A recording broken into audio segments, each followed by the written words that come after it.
Using neon lighting in portrait photography is becoming increasingly popular. It's really not surprising to see why. The only problem is, what happens when you don't have access to neon lights? Worry no more, my friend, because today I'm going to show you how to create your own fake neon light effect using just off-camera flash and a tiny bit of Photoshop.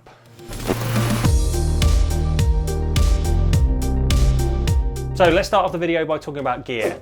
You can use just about any camera lens combination for this technique, which is awesome. I just so happen to be shooting on my Sony a7 Mark III and a Sony 85mm f1.8. In terms of lighting, I use 3 of my Pixapro City 600 Pro lights. However, if you don't have access to studio lighting, you could quite easily get the same effect by using flash guns fired off camera, or instead you could use a powerful LED panel or a work light or a bright lamp. I mean, fancy studio lighting is nice and all, but honestly, for this technique, it really doesn't matter how expensive the lighting is, just so long as it provides lots and lots of light. I attached 3 80 by 120 centimeter softboxes to my lights just to provide a nice soft light. This isn't mandatory for the final effect, but I just think images look a hell of a lot nicer when you have nice diffused lighting. Now, in order to achieve the nice magenta and teal tones in my image, I used a set of lighting gels. If you've not heard of lighting gels before, essentially all they are colourful sheets of transparent plastic that you put in front of a light source and it turns the light that colour. You don't have to buy proper fancy lighting gels if you don't have the budget. You can quite easily instead buy like a multi-pack of cellophane or other coloured plastics from Amazon or eBay for a couple of pounds. However, if you do this, just as a disclaimer, be careful not to put them on any light source that gets really, really hot, like halogen bulbs, for example, because if cellophane gets too hot, it's probably going to melt and cause a whole load of issues, like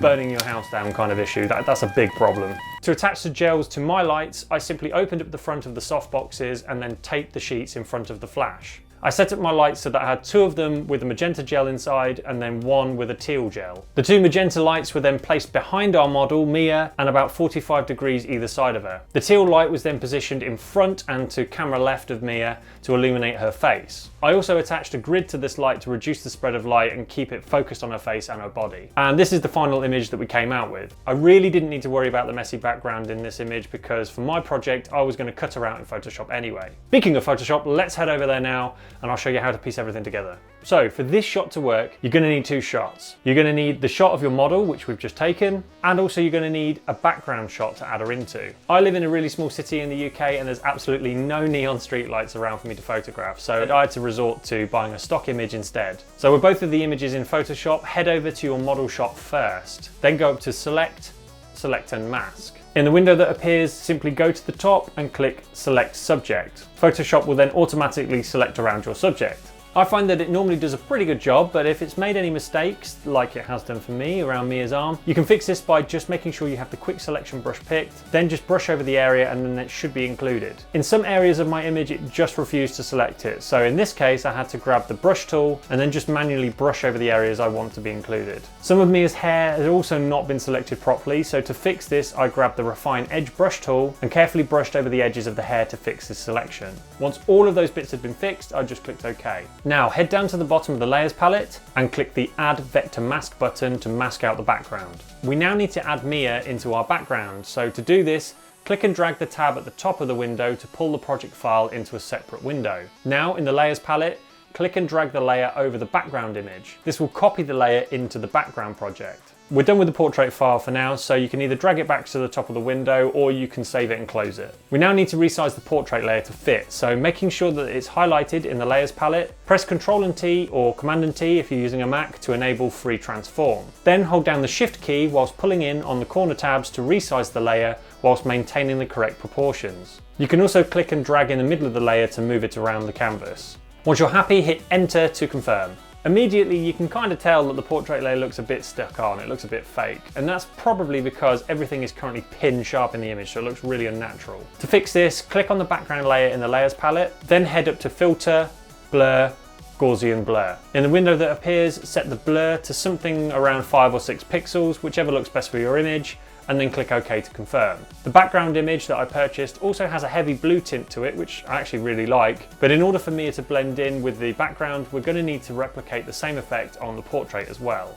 To do this, create a new curves adjustment layer, then clip it to your portrait layer by simply holding down Alt and then clicking in between the two layers. If you've done it correctly, you should see this downwards arrow symbol. On the curves adjustment, start by clicking where it says RGB to access the color channels and set this to blue. Now go down to the left-hand bottom corner and click and drag that point upwards to add blue into the shadows. Now click where it says blue and change it back to RGB. To me, our photo of Mia currently looks a little bit too bright compared to the rest of the background, so we're going to want to gently darken the highlights and the midtones just to blend it in a bit better. To do this, start by clicking and dragging the bottom left point upwards, like you did for the blue channel just a moment ago. Then click and drag on the curve to create a shallow tick shape like this. So I think the image is going along pretty well, but there are definitely a few things we can do to make it look more dramatic. And firstly, I want to darken the edges of the frame slightly so that the focus is sort of drawn into our subject. To do this, create a new curves adjustment layer and drag it so that it's positioned above the background layer within the layers palette. Adjust the curve so that the line dips towards the bottom left-hand side, a bit like this. This will darken the entire image for now, but we'll fix this in just a second.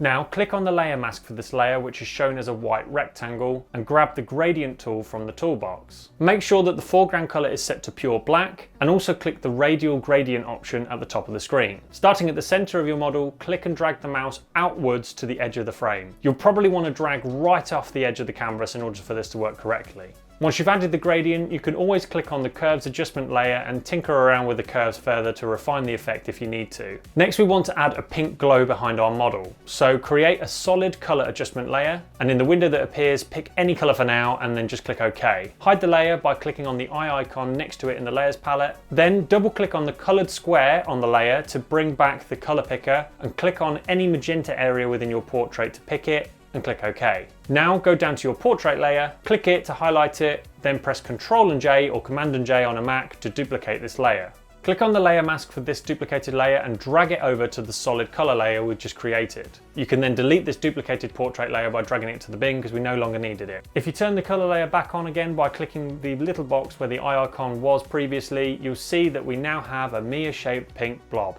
Okay, we're not quite done, but move this layer down in the layers palette so that it's beneath the portrait layer, then head up to Filter, Blur, Gaussian Blur. If this little dialog box appears, then just click Convert to Smart Object and don't worry about it. In the window, set the radius to 200 pixels and then click OK. Set the blending mode for this layer to screen and reduce the opacity to around 40%. And that, my friends, is pretty much it. That's all there is to it. If you're new to the channel and you like this video, then please don't forget to subscribe because we release new videos just like this every single Friday. So I'll see you in the next one. Probably melt and cause a whole load of issues. Jenny.